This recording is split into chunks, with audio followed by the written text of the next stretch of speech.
Howdy folks, Tex Grebner here with Tex Grebner Outdoors. New videos every Saturday, so if you don't want to miss out on your Tex Grebner Outdoors Saturday morning cartoon awesomeness, make sure to click subscribe and check my channel every Saturday for new videos. I love reading your comments and I really do appreciate all of you that actually watch. Today we're going to be talking about how to actually aim when you're bow fishing. Now, I've always heard that you want to aim low. Now, that I have found myself is not exactly true.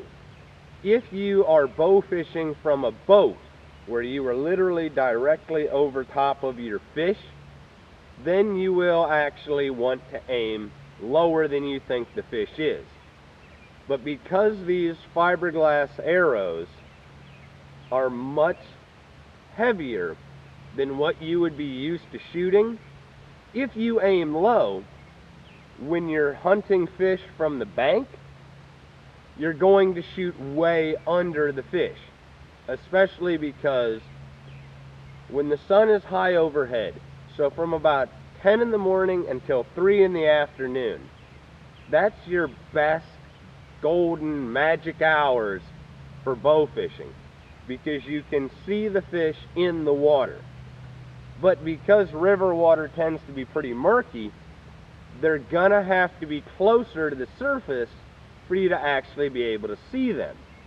And by aiming lower than what you think they are, you're gonna shoot under them. The best method that I have found for aiming at a fish underwater in the daylight hours is literally aim at the fish. You've got probably, I'd say, a 7-yard kill box for your red zone with bow fishing equipment.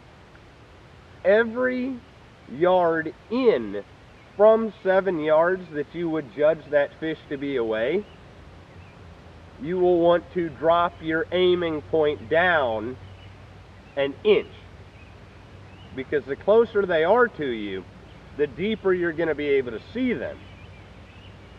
And so you have to compete with the refraction and reflection of the fish. But the further they are away, the farther your arrow itself is going to drop. Now, of course, shooting carp when they're flying is instinctive in itself. You don't have to deal with reflection. You don't have to deal with refraction. But I have found my best times for actually being able to successfully bow fish is actually 10 a.m. to about 3 in the afternoon, so you can actually see them. And to aim directly at the fish, because aiming low isn't necessary, because your arrow is going to drop like mad because of these fiberglass arrows' trajectories. Just as a demonstration.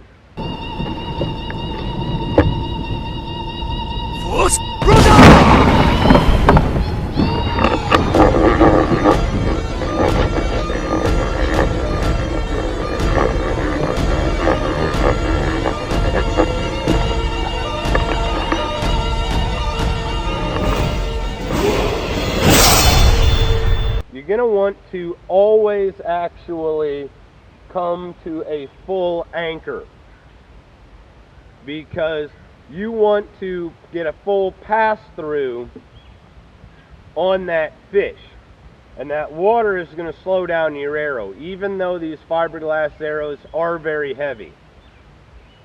So to make sure that you actually get a good shot, you're going to want to impart as much energy to your arrow as you can by coming to your actual full draw and aim directly at the fish if you're shooting from the bank.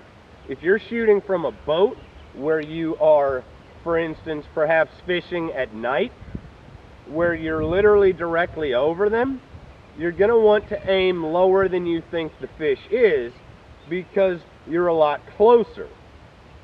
But if you're shooting from the bank and you're aiming a foot low, you're going to shoot 3 feet under the fish and bury your arrow in the silt in the bottom of the backwater. It's just a fact that I've encountered. So I hope this video is helpful to you. As always, God bless all my sportsmen of America. Join the NRA to protect our rights. This has got my friends over at SOETacticalgear.com.